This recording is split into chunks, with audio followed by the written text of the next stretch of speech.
ter a revelação que Pedro também teve, Pai. Revelação do Espírito, aquela que constrange o nosso coração, ó Pai, que quebranta, Senhor, a nossa vida e que nos faz a confessar este sangue de Cristo sobre nós. Aquele que pagou um preço tão grande, um preço, Senhor, o sangue do Filho, Pai. Que a nossa voz trema mesmo, Pai. Que o nosso coração, a nossa vida trema e se derreta diante do Teu poder. Pois não merecíamos tão grande salvação. Se cantamos algo, se estamos vivos, ó Pai, é porque o Teu amor nos sustenta, o Teu amor e a Tua misericórdia nos guarda. Aleluia, Senhor. Seja a vida em nosso coração, seja a luz, seja o perdão em nossa vida, Pai.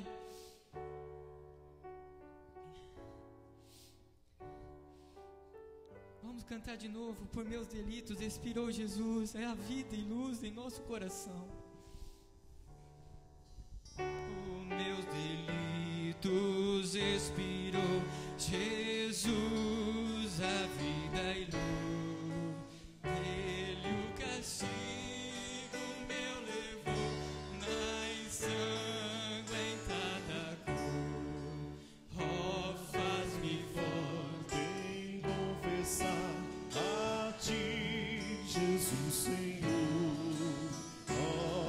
Me pronta a confiar em Teu excelso amor. Eu hei de ter tão fraca voz que tremo ao confessar a quem com morte tão atroz minha alma quis salvar.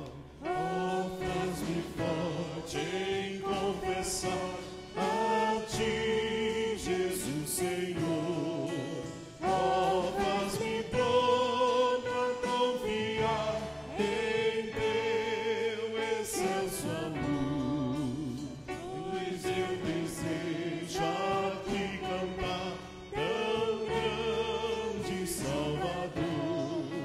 E quando for no céu morar,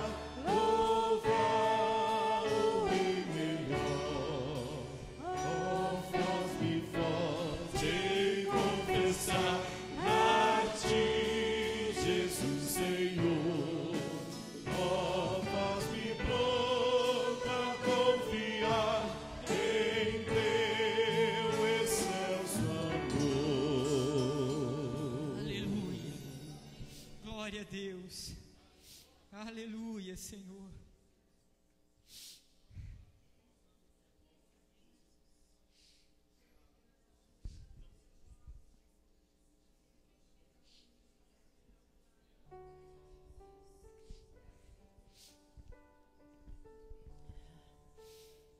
A Ti que nos amou, Senhor, toda honra, glória a Ti, toda a gratidão do nosso coração.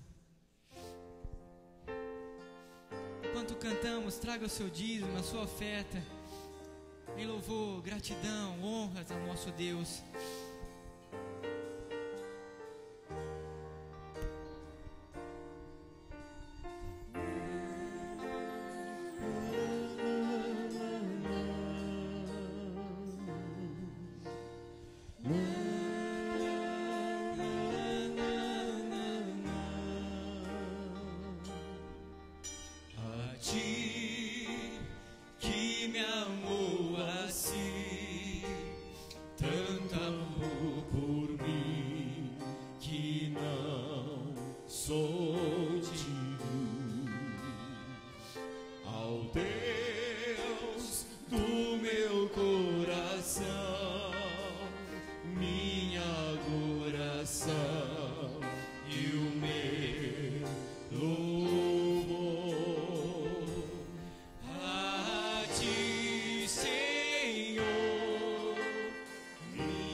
A Ti, Senhor.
Aleluia.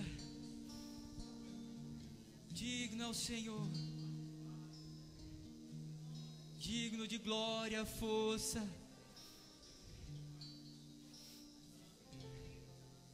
Somente os remidos estarão diante do teu grande trono, cantando: Santo é o Senhor, digno de toda honra, glória, louvor, pelo século dos séculos.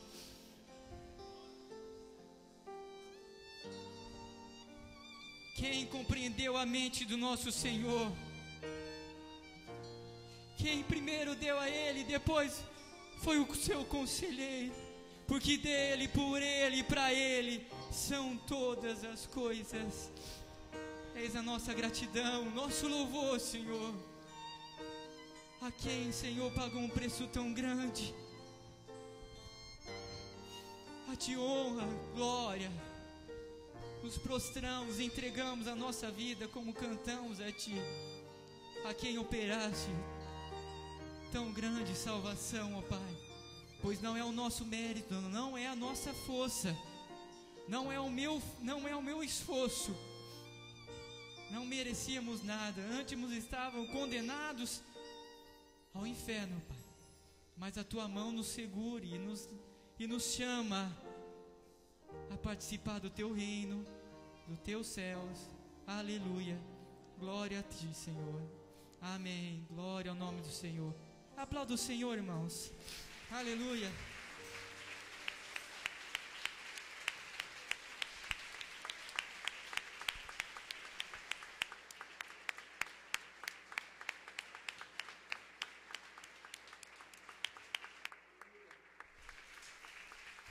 Glória a Ti. Glória ao nome do Senhor. A igreja pode se assentar.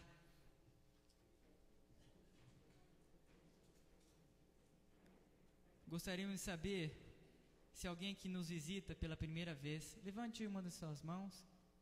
Alguém que nos visita nesse canto? Pode ir lá antes de mim. Alguém? Aleluia. Pastor Edson.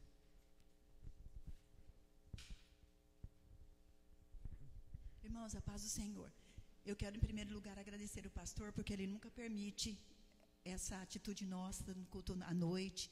Mas nós vamos, a Sociedade Feminina tem programado um bazar, né, no final do ano. Todo final do ano nós fazemos isso. E a gente dá recado, né, na escola dominical, mas à noite tem mais irmãos, né, que podem colaborar. E as pessoas perguntam: como eu posso colaborar com o bazar? Você pode doar dinheiro, você pode fazer trabalho manual, qualquer coisa que você fizer. Porque se você quiser comprar alguma coisa e doar, uma toalha, qualquer coisa, um guardanapo, o que você quiser, então você pode estar colaborando. Amém? O nosso bazar está programado para dia 16 e os homens também podem, viu? Nós temos alguns irmãos que têm, assim, contribuído generosamente com o bazar. E o pastor estava comentando que vai ser para dar... Não pode citar o nome? Oh, não pode citar o nome. Ah, então tá bom. Então, está explicado, né? Então, faça a sua doação em nome de Jesus, amém?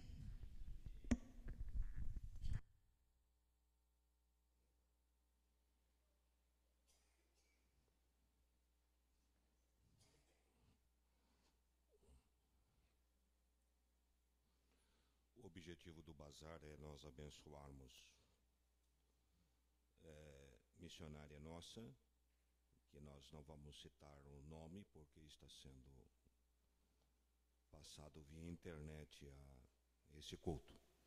Então, nós não podemos estar dando maiores detalhes, mas é para uma questão nobre. Nós precisamos estar levantando um determinado valor, um determinado recurso, é imperioso, e nós vamos contar com a bênção das nossas irmãs, que certamente serão usadas por Deus para motivar a igreja neste caminho, nesta direção. Antes da leitura da palavra, eu precisava fazer um aviso rápido à igreja. No domingo próximo, ou no outro domingo, após o domingo que vem, não tem problema, nós estaremos realizando uma assembleia da igreja, e nessa assembleia será escolhida a diretoria. E nós estamos pleiteando junto à igreja que seja mantida a mesma diretoria do ano passado. Então, a eleição vai ser bem rápida. Outra situação é da Igreja Batista Betel da Nova Esperança. Aliás, não sei se eles conservaram esse nome ou mudaram, mas é a Frente Missionária da Nova Esperança que está se tornando igreja. Nós damos essa liberdade para as nossas frentes missionárias, quando elas estão em determinado ponto do trabalho, antes de terem construído ou feito a sua construção do local de cultos, nós damos essa liberdade de autonomia. E a Frente Missionária da Nova Esperança está se tornando igreja. E o estatuto desta igreja foi um estatuto otorgado por esta igreja. Nós que otorgamos o estatuto, elaboramos o estatuto deles, constando neste estatuto cláusulas pétreas que não podem ser modificadas em tempo algum, como a denominação da igreja, a filiação dela à Convenção Batista Nacional, e será ela pastoreada por um pastor da Ordem de Ministros Batista Nacional. Então, é um estatuto otorgado. E, amados, há muito tempo atrás, talvez até mais ou menos uns 10 anos ou mais, Deus deu-nos a graça de estarmos olhando para um local e comprando um terreno neste local lá na Nova Esperança. Era difícil comprar terreno lá, mas pela graça de Deus compramos um e depois outro, 2 terrenos, muito bons. E um desses terrenos, a Frente Missionária ressarciu a igreja.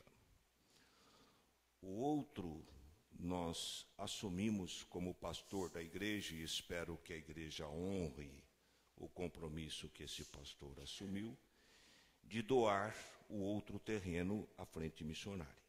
Então, a Frente Missionária vai ficar com 2 terrenos, para dali, então, eles fazerem uma construção ou fazerem aquilo que for determinado. A razão é que se nós compramos com uma finalidade que fosse uma igreja, então nós vamos doar para que esta finalidade seja cumprida, esse objetivo nosso como igreja seja estabelecido.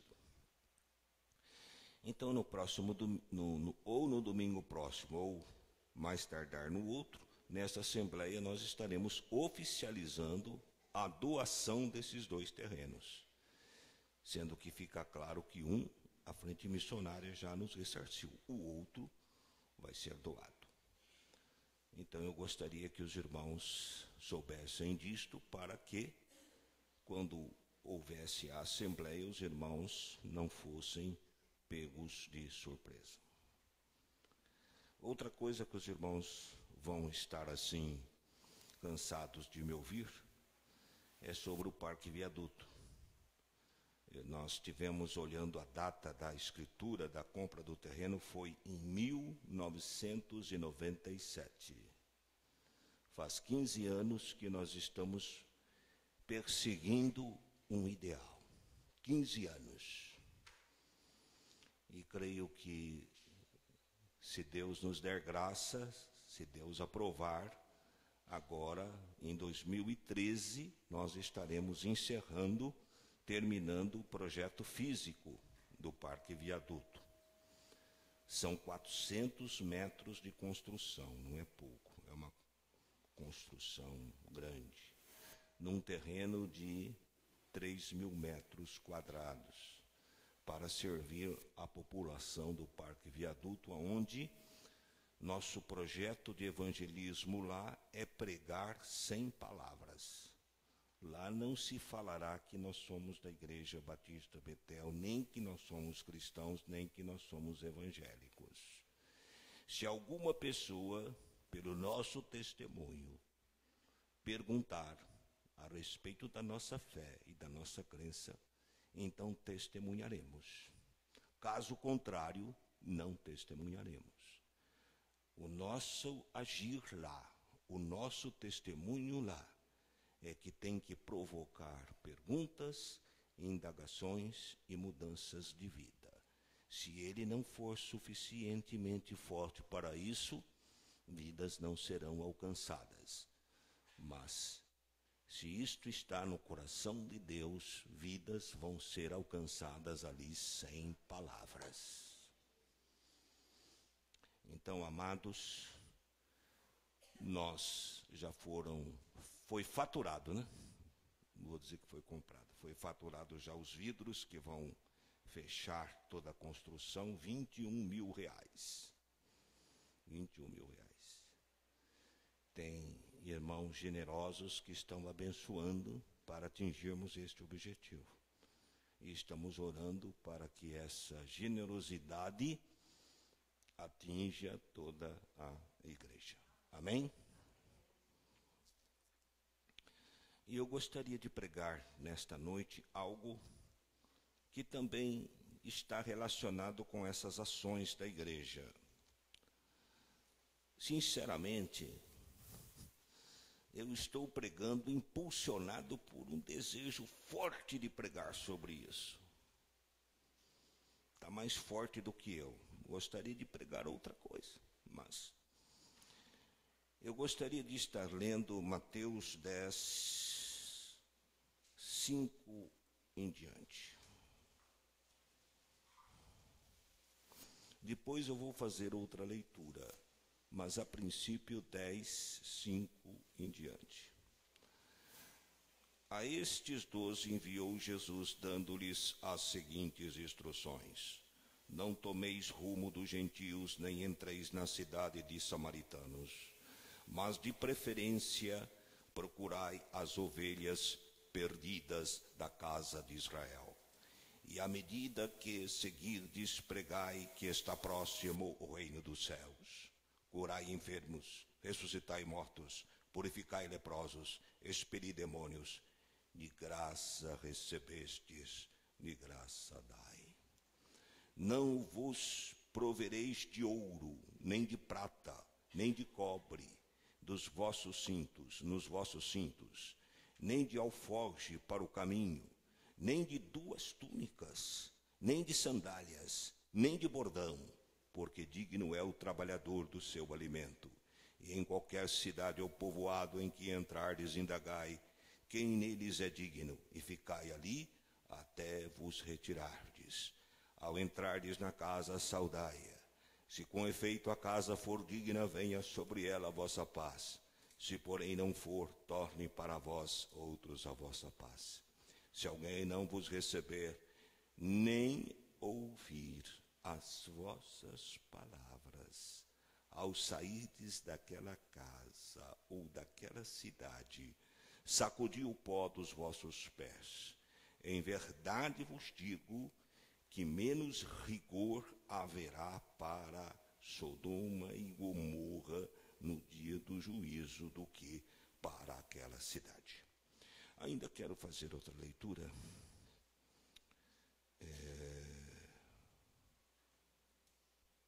No capítulo 10 de Lucas, 1 em diante. Depois disso, o Senhor designou outros 70 e os enviou de 2 em 2 para que precedessem em cada cidade e lugar onde ele estava para ir. Ele fez as seguintes advertências: a seara é grande, mas os trabalhadores são poucos. Rogai, pois, ao Senhor da seara que mande trabalhadores para a sua seara. Ide, eis que eu vos envio como corteiros para o meio de lobos. Não leveis bolsa, nem alforje, nem sandálias, e a ninguém saudeis pelo caminho. Ao contrário, Ao entrardes numa casa, dizei antes de tudo, paz seja nesta casa. Se houver ali um filho da paz, repousará sobre ele a vossa paz. Se não houver, ela voltará sobre vós. Permanecei na mesma casa, comendo e bebendo do que eles tiverem, porque digno é o trabalhador do seu salário. Não andeis a mudar de casa em casa. Quando entrardes numa cidade e ali vos receberem, comei do que vos for oferecido. Curai os enfermos que nela houver, e anunciai-lhes: a vós outros está próximo o reino de Deus.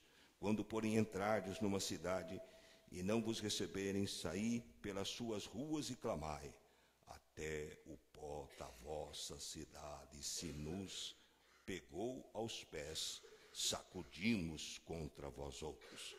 Não obstante, sabei que está próximo o reino de Deus. Digo-vos que naquele dia haverá menos rigor para Sodoma do que para aquela cidade. O regresso dos 70 está no versículo 17 em diante do mesmo capítulo 10. Então regressaram os 70 possuídos de alegria, dizendo: Senhor, os próprios demônios se nos submetem pelo teu nome. Mas ele lhes disse: eu vi Satanás caindo do céu como um relâmpago. Eis aí vos dei autoridade para pisar de serpentes e escorpiões, e sobre todo o poder do inimigo, e nada, absolutamente, vos causará dano. Não obstante, alegrai-vos, não porque os espíritos se submetem, e sim porque o vosso nome está arrolado no céu. É tua palavra, Senhor. Como encará-la é que é o difícil, Senhor. Como olhá-la tal como ela é, sem maquiá-la, mas olhar com um olhar sincero e honesto, procurando ouvir a tua voz, é algo difícil para nós, homens deste século, que vivemos no mundo consumista, no mundo capitalista, que não entende os princípios do teu reino espiritual. Permita que nesta noite teu Espírito nos conduza numa visão contextualizada deste texto e aplicável aos nossos corações nesses dias. Todo-Poderoso Deus, Todo-Poderoso Deus, conduza-nos. Amados irmãos, gostaria de comentar esse texto com os irmãos, aplicando-os ao nosso momento. Primeiramente, irmãos, o que me surpreende nesse texto é Jesus ter orientado os enviados, aqueles que ele enviou, ter orientado que eles não levassem 2 túnicas, uma túnica só, que não levassem nem dinheiro nos alforjes, levassem só uma sandália, não podiam levar 2 sandálias. Jesus estava, primeiramente eu quero mencionar a simplicidade com que os servos de Deus têm que viver neste mundo, a simplicidade. É evidente que não estamos dizendo para os irmãos que um pastor, um ministro, um servo de Deus que serve o Senhor deve ter um terno só, uma calça só, um sapato só, mas ele deve viver de uma forma simples. Isto é, ele não pode viver de forma ostentadora.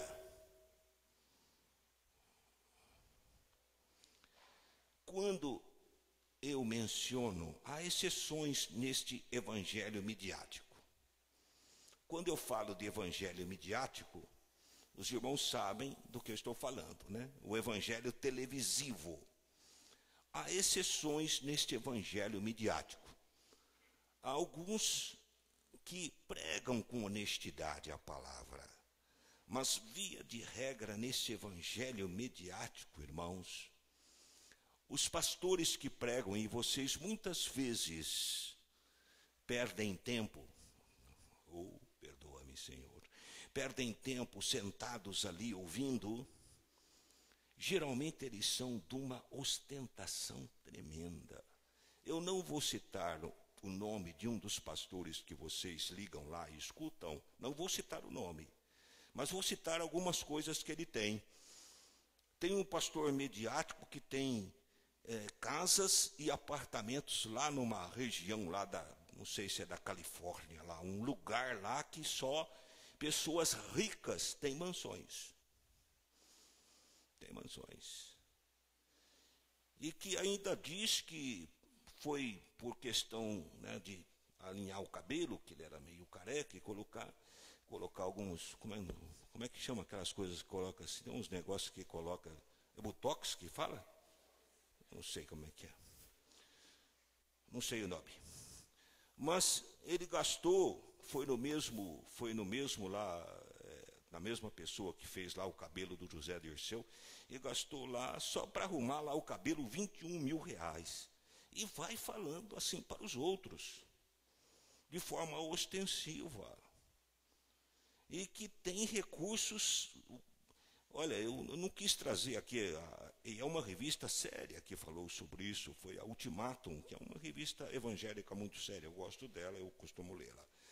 Mas o que esse pregador tem de riqueza, e não é riqueza que ele conquistou fora do mundo evangélico, foi dentro do evangelho. Há pouco tempo atrás eu ouvi agora eu acho que é mais caro, né? De um pastor que o pessoal gosta de convidá-lo, e ele vem e faz um movimento grande, principalmente nessas igrejas pentecostais, Assembleia de Deus, que ele não vinha para pregar numa igreja por menos de 10 mil reais. Agora já deve estar em 20, 30, não sei quanto. Então, aonde está a simplicidade? E, infelizmente, essas pessoas, tem gente que o segue. Tem gente que os ouve, que procuram essas igrejas aonde os ministros se enriquecem à custa do povo, à custa da igreja. Então nós precisamos nos voltar para a simplicidade que o evangelho impõe para nós. Mas se um servo de Deus que prega o evangelho tem que ser simples, também os cristãos têm que ser simples. Os cristãos não devem ostentar. Os cristãos devem viver, devem se vestir com beleza, com graça, pode até se vestir na moda, mas sem ostentação, sem ficar aparecendo muito.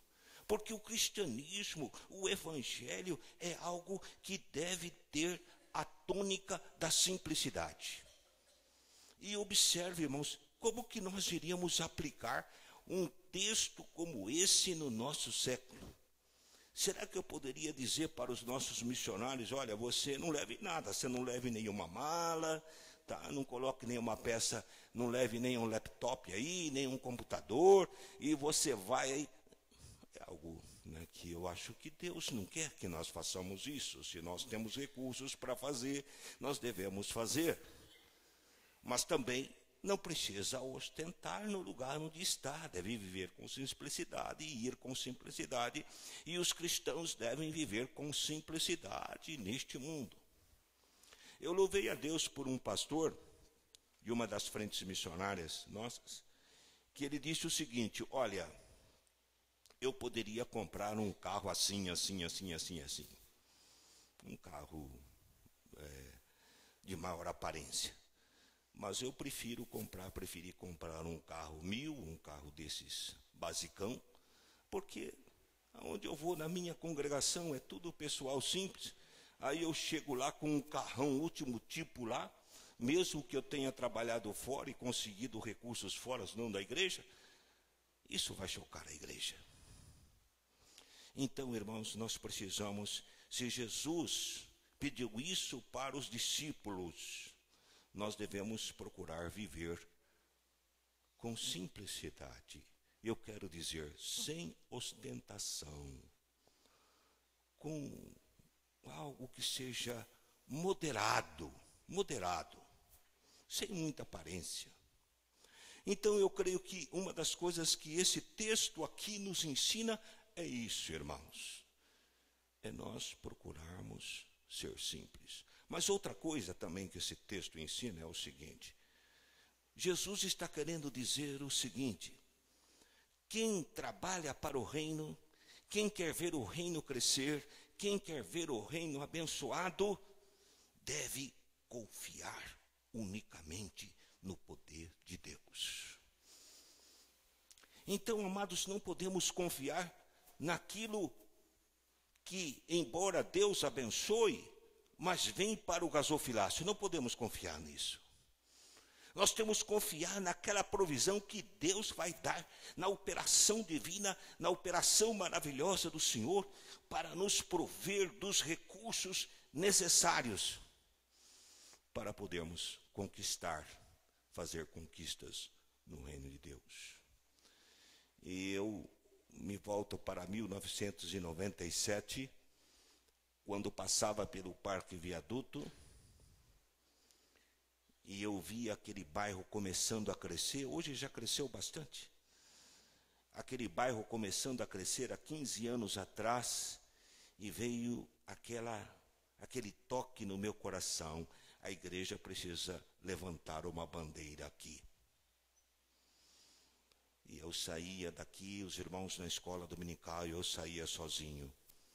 E eu ia lá para aquelas ruas ainda desertas do Parque Viaduto e me ajoelhava ali, sozinho. Senhor, dá-nos um lugar aqui. Senhor, dá-nos um lugar aqui. E quando Deus nos mostrou um lugar, um terreno todo murado, e a pessoa pedia 25 mil reais e nós tínhamos 5 mil, e nós chegamos para a igreja e lançamos um desafio, irmãos. Os irmãos, porque pastor nesse ponto tem dom de revelação, os irmãos que têm dinheiro na poupança, nos abençoe e nos empreste. Não dê o que está na poupança, empreste para a igreja. E os irmãos acudiram, e nós prometemos, em 6 meses nós pagamos, e pagamos com um juro de poupança. Os irmãos não quiseram receber o juro, é claro, mas em 6 meses todos foram pagos. E lá está a obra de Deus. Então nós temos que depender de Deus, irmãos.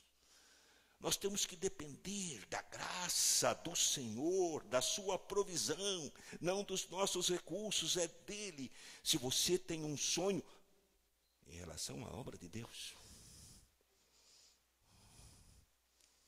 se você tem um propósito na sua vida em relação à obra de Deus, você pode ter certeza que Deus irá prover os recursos para você realizar este sonho. Aleluia.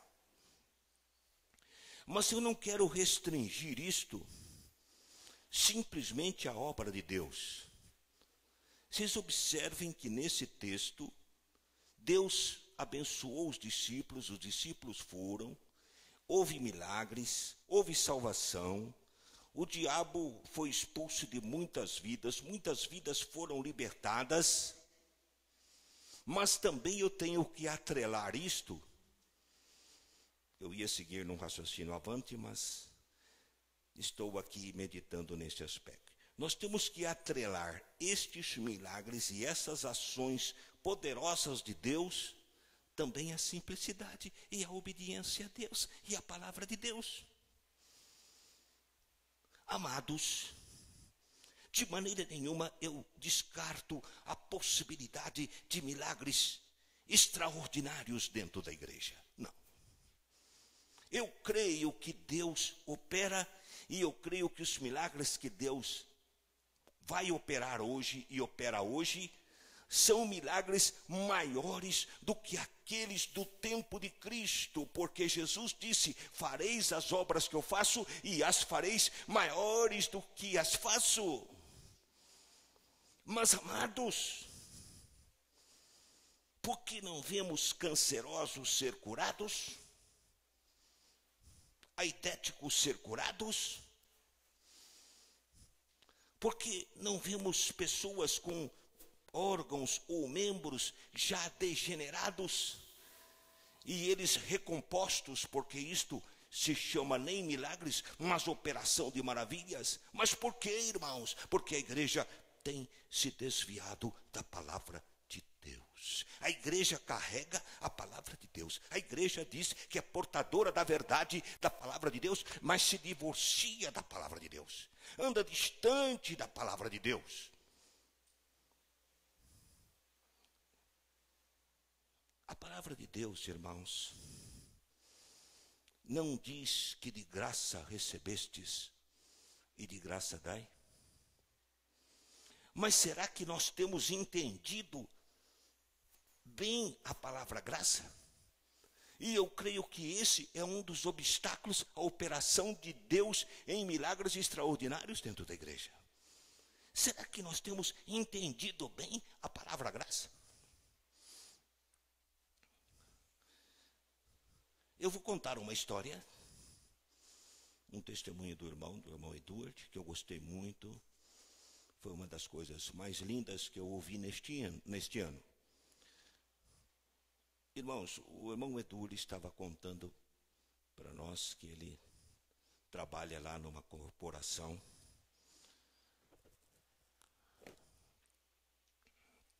Ele é um militar, trabalha na corporação lá em São Paulo.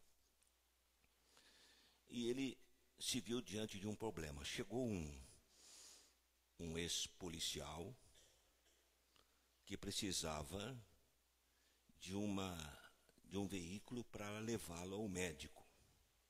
E foi na corporação com o objetivo de que a corporação arrumasse uma viatura, uma solução para ele. E o Edward foi junto ao seu superior, e o seu superior disse que não podia, que as viaturas estavam todas comprometidas. Depois ele arrumou um jeito de abençoar aquele militar, que dispunha de poucos recursos, que gastava muito com finanças e não tinha um parente para ajudá-lo. Ninguém.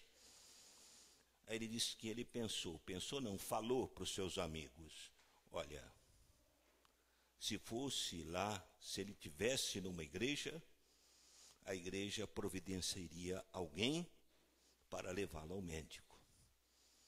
Porque é assim que esta igreja age.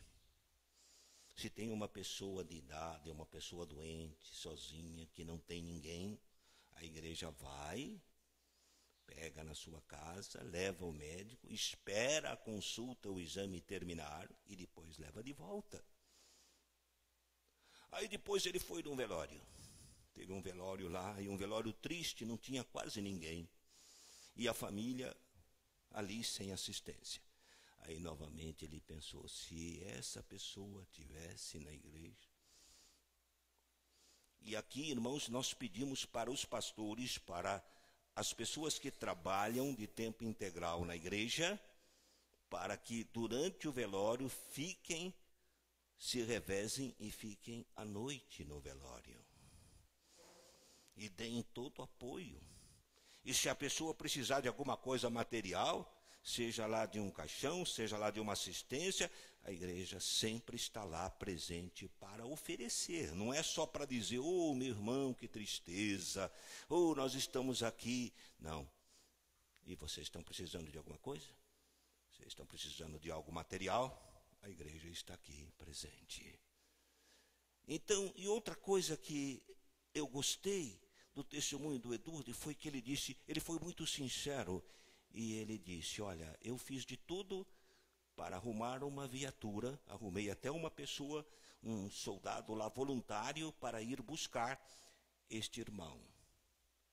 Eu fiz de tudo para ajudá-lo, mas eu fiz porque eu vejo o exemplo da minha igreja onde eu estou. Então isso é muito bonito, irmãos. Isto é muito bom. E isto está dentro deste princípio: de graça recebestes, de graça dai. Mais maravilhosa coisa é dar do que receber. A igreja tem se desviado desse princípio, irmãos. E as igrejas, o que querem? Só arrecadar, arrecadar, arrecadar. Para quê? Não pensam. Um pastor me contou uma experiência que ele era um pastor no gabinete de outro pastor. Olha, um pastor no gabinete de outro pastor. E chegou uma irmãzinha pedindo uma cesta básica para aquele pastor. Sabe o que ele falou? Ele falou o seguinte: escuta, eu não tenho visto a irmã na escola dominical, eu não tenho visto a irmã na igreja à noite, eu tenho visto a irmã pouco colaborando com a igreja. E conclusão, a irmãzinha saiu sem a cesta básica. Irmãos, nós abençoamos até membros que são de outra igreja, que são abençoados, vêm aqui. É lógico que vocês não podem sair falando isso daí para ninguém. Que muitas vezes nós abençoamos, porque a finalidade da igreja é servir, não é ser servida. Este é um princípio da igreja. E quando a igreja aprender que a finalidade dela é servir, é se doar, é se entregar, tanto às suas ovelhas locais, quanto ao mundo perdido, enquanto nós não fizermos isso plenamente, porque nós ainda nós precisamos ter unidade nisso. Porque acontece o seguinte: quando a igreja abençoa alguém, há dentro da própria igreja uma mentalidade. E uma mentalidade capitalista, uma mentalidade do nosso tempo. Que mentalidade é esta? Bom, se eu trabalhei, e isso às vezes até entre os pastores existe. Se eu trabalhei, se eu lutei, se eu ralei para ter essa casa, se eu fiz isso, se eu suei, se eu trabalhei domingo, se eu fiz hora extra para ter isso, então os outros também que façam. Então, partem do princípio de que se a pessoa está bem hoje, ela é porque ela fez e ela trabalhou. O que se esconde atrás disso, irmãos? Um pecado terrível. O pecado da soberba. Porque a pessoa pensa que o diploma que ela conquistou, ou de engenheiro, ou de médico, ou de advogado, ela conquistou pelo seu próprio esforço. E isto é soberba. Jesus Cristo mesmo declarou: sem mim nada podeis fazer. Nada. Agora, só que nós temos o costume de restringir a palavra de Deus. Sem mim nada podeis fazer. Quer dizer, sem mim você não pode pregar, sem mim você não pode ganhar almas. Não, não, não, não. Sem mim você não pode fazer nada.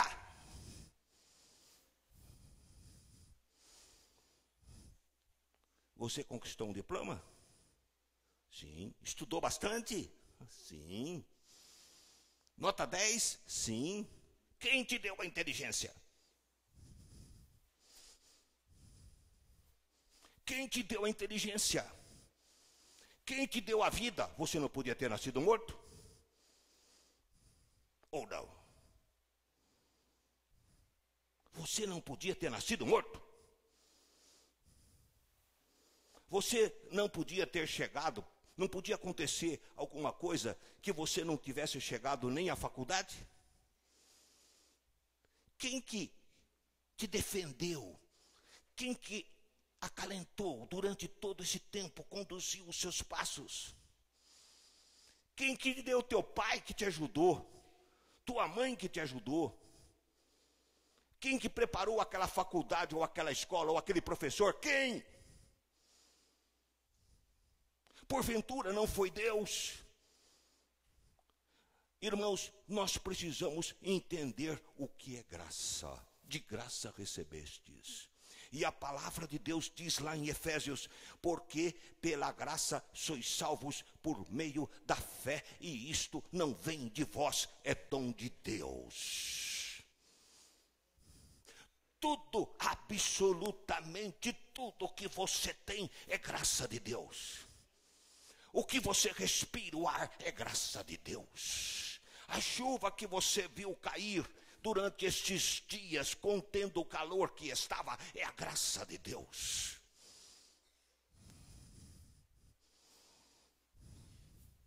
A casa que você tem, você pensa, eu comprei essa casa. Eu fui lá, emprestei na Caixa Econômica, lá no Banco do Brasil, Ué, você emprestou no Banco do Brasil? E quem criou todo esse sistema, ou te abençoou, ou te facilitou, e te deu graça para que você tivesse crédito, te desse um nome honrado para que você pudesse amealhar fundos para você construir uma casa? Quem? E você construiria a sua casa sem que houvesse árvores? Cadê a madeira? Sem tijolo? Cadê o barro? E você vem falar que foi você? É soberba. A soberba é a pretensão de que nós temos alguma coisa produzida pelo nosso esforço ou pelo nosso mérito. É difícil para um homem orgulhoso aceitar que até a agulha com que ele costura um tecido é a graça de Deus. É difícil para um homem aceitar que, por melhor que ele esteja na vida, é a graça de Deus. E observem que a graça de Deus, ela é uma graça soberana. Ela não distribui para todos igual. Ele distribui segundo a forma como ele quer. Para uns, Deus abençoa e concede um pouco mais. Para outro, mais e mais. Para outro, um pouco menos. Agora, o que é abençoado, e Deus abençoa, faz chover, faz crescer, e não se lembra dos outros, e acha que porque ele trabalhou, ele lutou, ele tem tudo aquilo. Ora, Deus te deu tudo o que você tem, e tudo o que você tem é dele e pertence a ele. E te digo uma coisa: tudo o que você tem pode ser tirado num minuto ou num segundo. Se lembrem do homem rico. Nunca se esqueçam dele. Trabalhou muito, encheu a sua casa, os seus celeiros, e ele disse: homem, come, bebe, folga. Apesar que homem como esse, até homem como esse, está difícil hoje, porque está se levantando uma classe pior ainda, que não para. Já tem tudo, o celeiro já está cheio, está se esborrachando de trabalhar.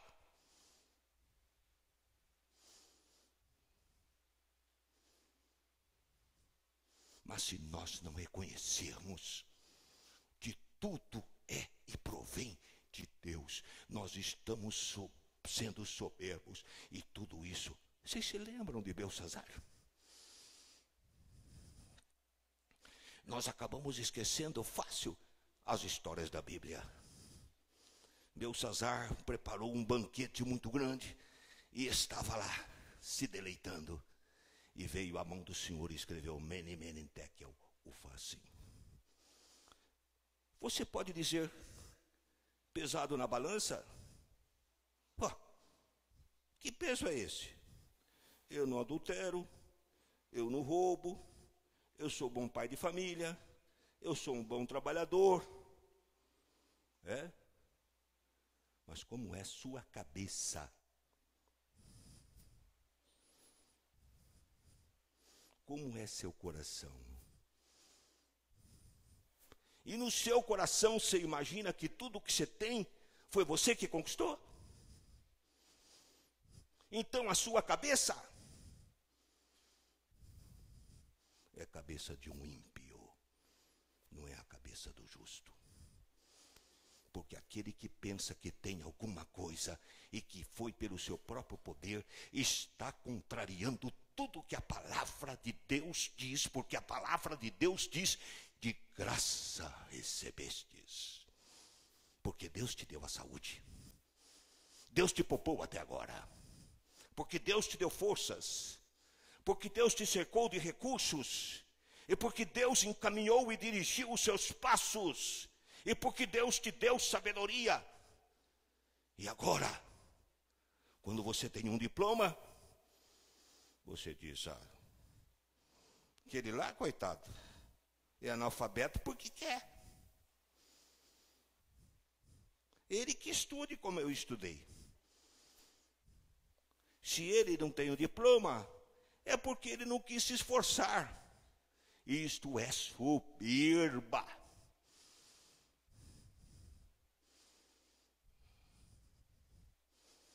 De graça recebestes, de graça dai. Amados, eu não estou dizendo aqui, e eu não advogo esta ideia de que você tem que pegar tudo quanto tem, dar para Deus e desfazer de tudo. Não. Sabe por quê? Tem até pessoas, eu vou dizer uma coisa para você que você vai estranhar. Tem até pessoas que são generosas demais e que chegam para mim: pastor, o que está precisando? Vocês sabiam que tem pessoas assim? Quanto é que o pastor está precisando? Sabe o que eu respondo? Irmão, segura aí. A igreja tem que arcar com isso, não é só você. Segura. Segura. A igreja somos todos nós. Não dê tanto não, segura um pouco. Tá? Deixa para uma hora mais oportuna. Quando chegar uma hora mesmo de urgência oportuna, eu sei que eu posso contar com você e vou procurar você.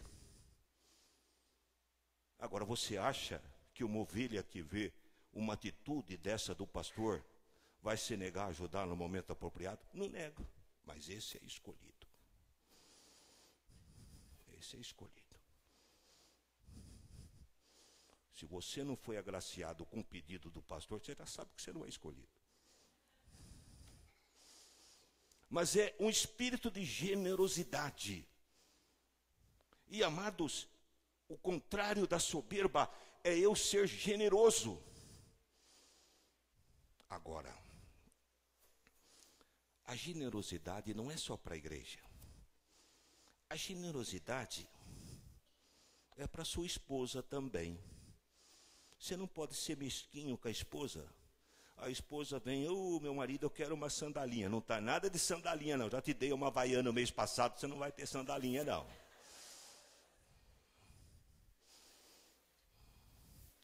Tem alguns irmãos que acham, porque eu prego certas coisas, contra joias, por exemplo, acham que a minha esposa aí é coitada. Irmãos, a minha esposa anda com cartão de crédito, ela gasta o quanto ela quer. Mas perguntem para ela se não é isso. Agora, vocês vão me culpar de eu ser um homem abençoado, de ter tido uma esposa que optou pela simplicidade? Se a sua não foi, problema seu.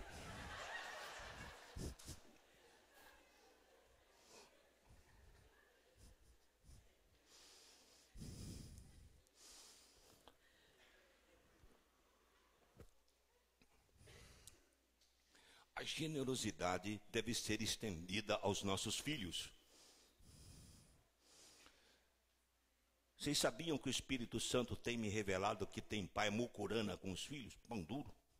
Tem. Tem pai pão duro com os filhos. Eu não falo e não prego nada para a igreja que eu não faça. Quando eu vendi um sitinho meu, eu peguei uma parte do sítio que eu vendi, comprei um terreno, um apartamento para o Sérgio Ricardo, está lá. Para o outro comprei também um terreno muito bom. Está lá. Primeira coisa que eu fiz, dinheiro veio na minha mão. Ore por se você tem um pai assim, tá? Ore para você ter pai generoso. Que seja o inverso da soberba. Não seja um homem soberbo. Que acha, eu trabalhei, meu filho que trabalhe. Eu não conquistei tudo isso, meu filho que conquiste. Eu não tenho esse diploma, ele também que tenha. Irmãos, as pessoas não são todas iguais. Umas conseguem, outras não. Nós temos que ser pessoas e seres conhecedores das limitações nossas e das limitações do nosso próximo. Eu posso dizer que o irmão Guilhermino não foi um trabalhador? Ele foi um trabalhador. Ele foi um pedreiro nota 10. Ele poderia ter sido um mestre de obras. É ou não é, irmão Pedro? No entanto, lá está ele, coitadinho, a igreja o abençoa com remédio. Quando precisa de nutricionista, vai lá. Quando precisa de médico, leva no médico. Agora a igreja vai pensar, ué, ele não trabalhou a vida toda? Por que ele não guardou dinheiro? Não tinha como guardar. Acho que ele tinha 14 filhos, mais ou menos, quando ele ia guardar.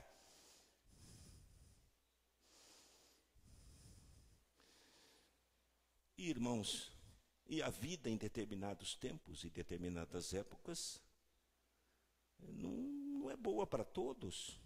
Nós temos que reconhecer isto. Então, porque eu tenho um diploma, meu filho tem que ter. Porque eu tenho um determinado grau de inteligência, meu filho tem que ter. Mas eu não contei para vocês como Deus abençoa a generosidade. Eu vou contar. Vocês querem ver? Praticamente eu vendi este meu sítio por R$70 mil na época. 28 foi para o terreno do Wesley. 25 foi para o apartamento do Sérgio. Quanto deu? 63? 63? 53? 53. Sobrou quanto? 17. Na época, eu tinha doado para a igreja uma chácara. E doei para a igreja. Aí, na época, a diretoria da época, eu fiquei um tempo um pouco fora, a diretoria da época, e o pastor também que estava na época falou, pastor, nós vamos vender aquela chácara. Eu falei, já não gostei. Aí sabe o que eu falei? Eu comprar ela de volta. Então, irmãos, eu tinha doado a chácara, fui lá, pum, comprei de volta. Comprei, valia R$15 mil na época. Comprei. Passou 6 meses, me ofereceram 25 mil. Há 2 anos atrás, mais ou menos, me procuraram na minha casa e me ofereceram 150 mil. Sabe quando ela está valendo agora? De 300 a 400 mil. A generosidade é premiada, irmãos. Duplique seu dinheiro sendo generoso. Duplique seu patrimônio sendo generoso. Generoso para com seus filhos. Generoso para com a sua esposa. A pessoa que trabalha na sua casa, sua secretária, seja generoso. Eu mandei isso. Cadê você? Sou generoso com você, eu mandei isso.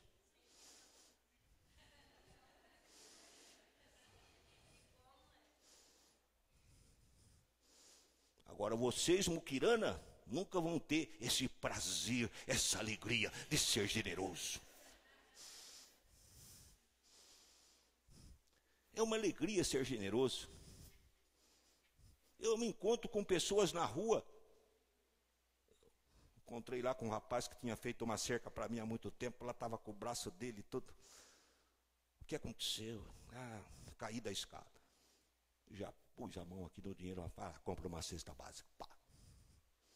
Às vezes estou comprando alguma coisa, vejo aqueles coitados que fica fazendo lá um... Tá aqui, ó, tá aqui, vai tomar um Guaraná. Irmão, seja generoso. Generoso com seus empregados, com a sua secretária. E por último, seja generoso com a igreja, seja generoso com a obra do Senhor. Vocês viram aquele rapaz que esteve aqui no último domingo? Que horas são? Já chegou às 10 horas? 7h30. Mas eu estou na flor da rama. Não pode. Aí a minha senhora disse que não pode. Olha, acontece... Irmãos, é verdade, tinha tanta coisa para falar para os irmãos.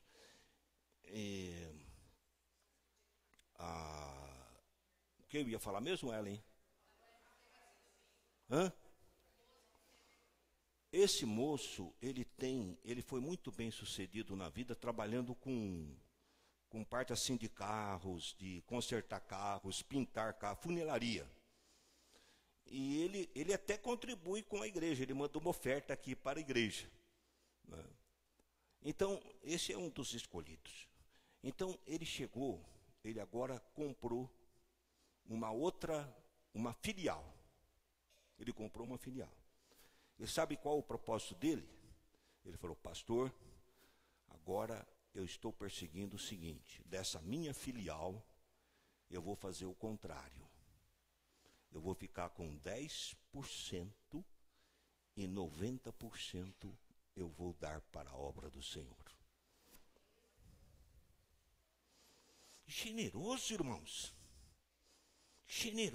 Generosidade. Eu vou falar aqui em ser dizimista, vou pagar o dízimo. Não é isso, não. Você é ser generoso, é você abençoar e não abençoar todos. É você, né? Eu não estimulo você a ter cachorro, papagaio, nem gato, mas se você tiver um cachorrinho, dê todo o tratamento que ele precisa. Tratamento VIP, é o seu cachorrinho. Sua mulher, seus filhos, seja generoso. A secretária da sua casa, seja generoso. A igreja, seja generoso. Irmãos, há uma alegria tão grande em a gente compartilhar. Há uma alegria tão grande da gente ser generoso. De graça recebestes e de graça dai. Irmãos, o Obama está enfrentando um problema sério nos Estados Unidos, porque para resolver um certo problema lá da economia, ele precisa taxar os ricos. Vocês sabem que os ricos lá dos Estados Unidos não querem pagar mais imposto?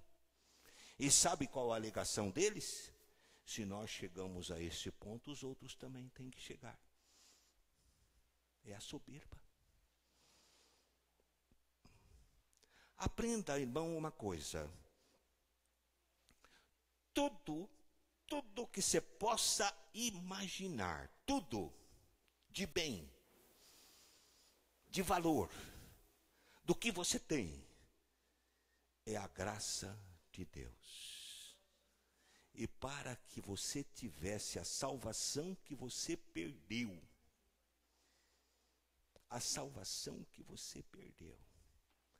para que você tivesse o céu que você perdeu, Deus disse: condenarei meu filho, sacrificarei meu filho morrerá por você, para que você tenha de novo tudo o que você perdeu.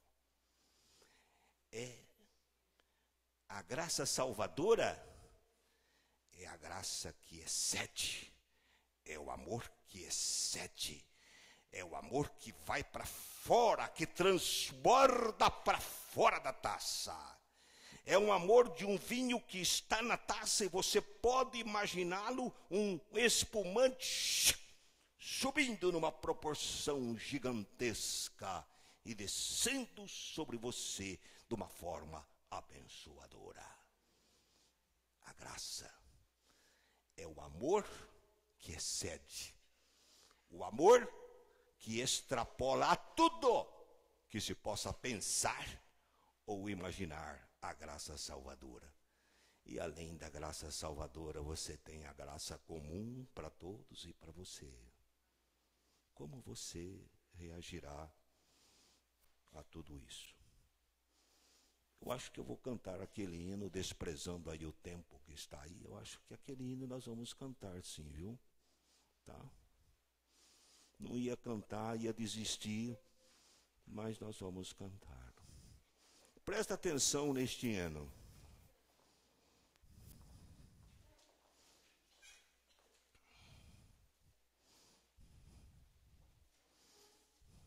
Vamos ficar em pé?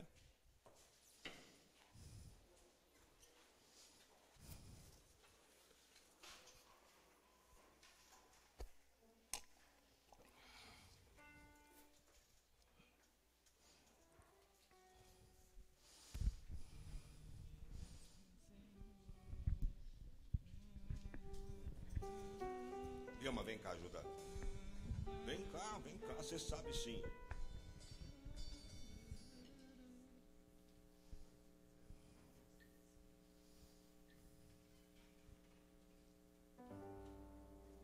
Só acompanhar.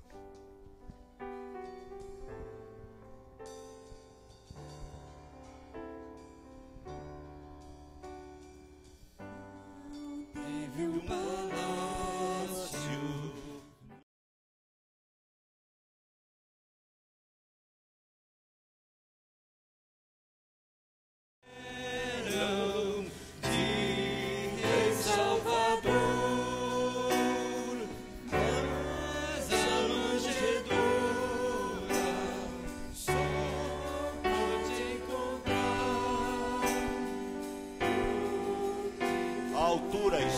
Só a altura.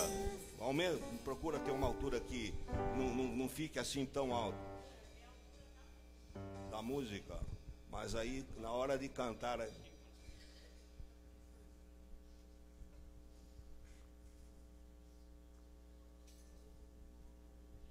tenha um pouquinho de paciência, vai valer a pena vocês cantarem isso daí.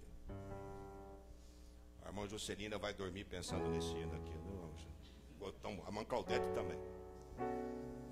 São mulheres de bom gosto.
Só que ler a melodia, senão a minha esposa, não vou contrariar em casa. Olha, passa a letra só pro mês que vem. Então canta vocês dois, só o coro, vai. Só eles dois. Eu que estraguei, eu acho. Vai. Só o coro. É um hino tão menino.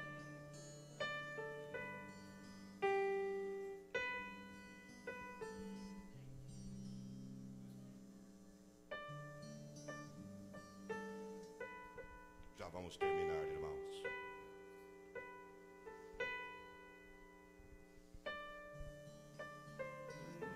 Lugar para Cristo em tua vida e lar. Terás então de ouvir dizer, no céu não tens lugar. Olha, vamos passar só a letra para vocês. Só desde o começo, só a letra. Não teve um palácio no mundo, Senhor, nem honras lhe deram de Rei Salvador. Mas a manjedoura só pôde encontrar, porque não havia mais outro lugar. Não há lugar para Cristo em tua vida e lar? Terás então de ouvir dizer, no céu não tens lugar. Ou a outra estrofe. Aqui os prazeres tu queres viver, gastando talentos e todo o teu ser, porque continuas no triste pecar, porque não concedes a Cristo lugar. Qual a outra estrofe? Ó, quão infelizes as almas sem luz, ingratas, perdidas sem paz, sem Jesus. Sem Cristo, hoje mesmo deseja habitar em ti, meu amigo, ó, dá-lhe lugar. Não há lugar para Cristo em sua vida e lar. Terás então de ouvir dizer.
Nosso desafio.